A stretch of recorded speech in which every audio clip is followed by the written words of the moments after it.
এই এলাকা থেকে কিছু যুবক ঘুরতে যাবে চট্টগ্রাম। ইমাম সাহেব ওনার কাছে এসে এক যুবক বলতেছে, হুজুর বন্ধুরা চট্টগ্রাম যাবে, আমার একটু মন চাইতেছে। মানে ইমাম সাহেবের সাথে ভালো সম্পর্ক ওই ছেলেটার। তো ইমাম সাহেব বুঝাইছে, যাবেন ভালো কথা, নামাজ ঠিকঠাক মতো পড়বেন তো? হুজুর নামাজ ইনশাল্লাহ কিচ্ছু হবে না। ঠিক আছে। আচ্ছা আপনার বন্ধুরা যে যাবে গান টান বাজাবে? তো তখন বন্ধুদেরকে জিজ্ঞাসা করছে, তোরা গান টান বাজাবি? কয় না বাজাবো না। তো ইমাম সাহেব বলছে, ওখানে যাওয়ার পর গান বাজাবে? তখন বন্ধুরা বললো, দেখ সফরের পথে বাজাবো না হয়তো, ওখানে যাওয়ার পর ওই ছোট্ট ছোট্ট দুই একটা বক্স নিয়ে যাবো, একটু আনন্দ উল্লাস করার জন্য হয়তো একটু বাজাবো, প্রয়োজনে তুই শুনিস না, তুই দূরে থাকিস।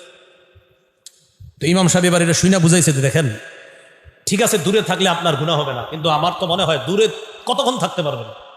বন্ধুরা আপনারে সাথে নিবে, আপনি দূরে থাকবেন, গান শুনবেন না। কিন্তু ভাই যদি বিষয়টা এমন হয় যে সন্দেহ আছে, আপনি গান শুনে ফেলতে পারেন, ইমাম সাহেব বলছে তাহলে আমার পরামর্শ আপনি যান না, কারণ সন্দেহ আছে, আপনি হারামের মধ্যে জড়িয়ে পড়তে পারেন। তো এরপরে হুজুরের সাথে ওয়াদা করে গেছে, না আমার দ্বারা কিচ্ছু হবে না, গেছে। যাওয়ার পরে বন্ধুরা গান শুনে, ও আসলে শুনে না গান, মাশাল্লাহ। তো গান যখন চলে এক পর্যায়ে দেখে কুকিল কণ্ঠের এক আওয়াজ আসছে কানে, খুব সুন্দর কোকিল কণ্ঠ, হৃদয়ে ছুঁয়ে যাওয়ার মতো অবস্থা। তখন চিন্তা করলো, এত সুন্দর কণ্ঠ, আচ্ছা আজকে একবার শেষবারের মতো একটু শুনি।